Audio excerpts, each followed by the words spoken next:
25 তারিখে তারেক রহমান সাহেব বাংলাদেশে আসছেন। আমরা সবাই জেগে উঠি, আমরা গণতন্ত্রের জন্য, আমাদের স্বাধীনতার জন্য, সার্বভৌমত্বের জন্য আমরা অবশ্যই সবাই জেগে উঠবো। আজকে বিভিন্ন রকম ধোয়া তুলে মিথ্যা কথা বলে বিএনপিকে হেয় প্রতিপন্ন করবার চেষ্টা করা হচ্ছে বিভিন্নভাবে। আমি খুব স্পষ্টভাবে বলতে চাই যে আজকে আমাদের বন্ধু, আমাদের সহকর্মী, আমাদের ছাত্র, আমাদের সন্তান হাদির উপরে আক্রমণ হয়েছে। আমরা তীব্র নিন্দা জানিয়েছি। আমরা সাথে সাথে সারা দেশে বিক্ষোভ করেছি এবং অবিলম্বে হত্যাকারীদের খুঁজে বের করবার জন্য আমরা আহ্বান জানিয়েছি। হত্যাকারীকে চিহ্নিত করা হয়েছে, দুঃখিত আক্রমণকারীকে চিহ্নিত করা হয়েছে, হত্যার চেষ্টা যে করেছিল চিহ্নিত করা হয়েছে। দেখা গেছে যে সে হচ্ছে আওয়ামী লীগের একজন খুনি, আওয়ামী লীগের একজন সন্ত্রাস। আজকে কেন স্লোগান দিতে দেয় তারা? বিএনপিকে জবাব দিতে হবে। কি কারণে?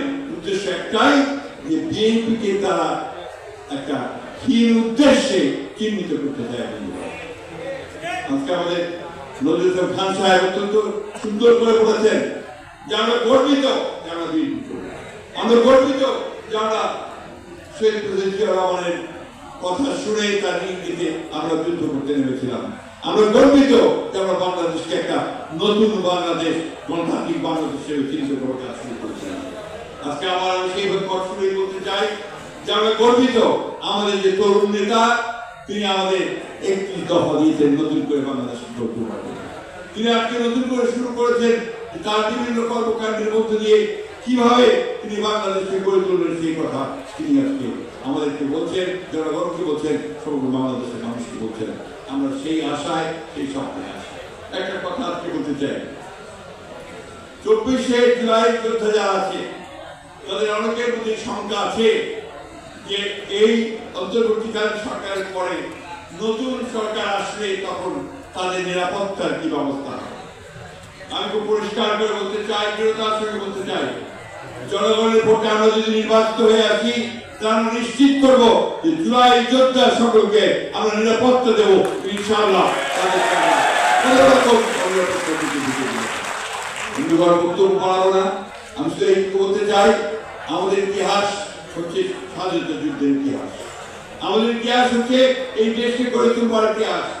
আমাদের ইতিহাস হচ্ছে এই দেশের সমস্ত চ্যালেঞ্জ মোকাবেলা করে বাংলাদেশকে সামনে এগিয়ে নিয়ে যাওয়ার ইতিহাস। আমরা কখনো মাথা নত করিনি, বিএনপি মাথা নত করে না। 17 বছর লড়াই করেছে, সংগ্রাম করেছে ফ্যাসিস্টদের বিরুদ্ধে এবং চূড়ান্ত লড়াইও এই আমার ছাত্র দলের প্রায় 500 ছেলে শহীদ হয়েছে। বন্ধুগণ, আমাদের লোকেরা সবাই আহত হয়েছে। 60 লক্ষ মানুষের মধ্যে মিথ্যা মামলা হয়েছে। 30,000 নেতা কর্মীকে হত্যা করা হয়েছে। 1700 নেতা কর্মীকে গুম করা হয়েছে। আমরা সেই দল যে দল সংগ্রাম করে, লড়াই করে গণতন্ত্র উদ্ধার করি, গণতন্ত্রকে প্রতিষ্ঠিত করি, গণতন্ত্রকে বাস্তবায়নের রূপ দেওয়ার চেষ্টা করি। বন্ধুগণ, আসুন আমরা আগামী দিনে 25 তারিখে ইনশাআল্লাহ আমাদের নেতা আমাদের মাঝে আসছেন। ইনশাআল্লাহ 25 তারিখে সমগ্র বাংলাদেশকে কাঁপিয়ে আমরা সেই জাতীয়তাবাদের যে পতাকা, সেই দর্শন, শহীদ প্রেসিডেন্ট জিয়াউর রহমানের যে আদর্শ, যে স্বপ্ন, তাকে আমরা আবার উদ্দিন করে তুলব। এই বলে শেষ করার আগে আপনাদেরকে একটা ঘটনা বলে শেষ করব। 2002 সালে 2001 সাল নির্বাচনের পরে আমরা চীনে গিয়েছিলাম আমাদের নেতৃত্বের সঙ্গে সঙ্গে আমাদের নেতা ছিলেন।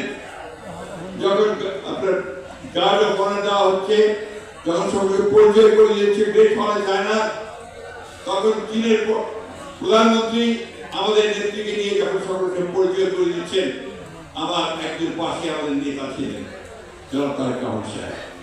যখন পরিচয় করে দিয়ে ম্যাডাম বললেন যে হি ইজ মাই সান, আমার ছেলে, তখন আমার একটা মনে আছে চীনের প্রধানমন্ত্রী তার হাতটি শক্ত করে ধরে 2 হাত ধরে বললেন, carry the flag of your father and mother.